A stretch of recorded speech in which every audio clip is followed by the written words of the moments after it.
कृष्ण किरण channel पर आपका स्वागत है। कहानी शुरू करते हैं। प्रदोष व्रत की कहानी बहुत समय पहले की बात है।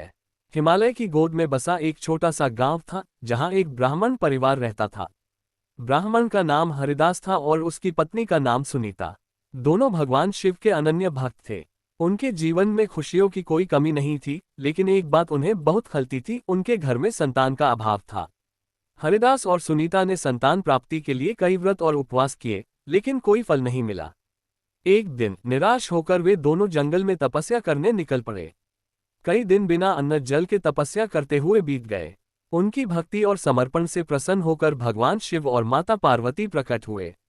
भगवान शिव ने कहा, हे हरिदास और सुनीता, तुम्हारी भक्ति से मैं प्रसन्न हूँ। तुम्हारी मनोकामना अवश्य पूर्ण होगी, लेकिन इसके लिए तुम्हें प्रदोष व्रत का पालन करना होगा। यह व्रत मेरे लिए अत्यंत प्रिय है। यदि तुम इसे विधिपूर्वक करोगे तो तुम्हें न केवल संतान सुख मिलेगा, बल्कि तुम्हारे जीवन में सभी बाधाएं भी समाप्त हो जाएंगी। हरिदास और सुनीता ने शिव जी की बात मान ली। हर माह के शुक्ल और कृष्ण पक्ष के त्रयोदशी तिथि को वे श्रद्धा और भक्ति के साथ प्रदोष व्रत रखने लगे। इस व्रत के दौरान वे दिन भर उपवास रखते, शाम को शिवलिंग पर जल और बेलपत्र अर्पित करते और भगवान शिव की आराधना करते। कुछ महीनों बाद सुनीता ने एक सुंदर और तेजस्वी पुत्र को जन्म दिया। गांव वाले इसे भगवान शिव का आशीर्वाद मानते थे। उस दिन से हरिदास और सुनीता ने गांव में प्रदोष व्रत की महिमा का प्रचार किया। धीरे धीरे गांव के सभी लोग यह व्रत रखने लगे।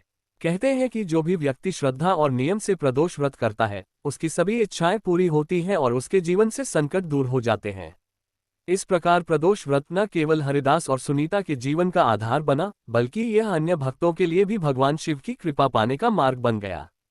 निष्कर्ष, प्रदोष व्रत की महिमा केवल मनोकामना पूर्ति तक सीमित नहीं है, बल्कि यह भक्ति, संयम और शिव जी के प्रति श्रद्धा का प्रतीक है। कहानी अच्छी लगी तो आप चैनल को लाइक, शेयर एंड सब्सक्राइब जरूर करें। धन्यवाद।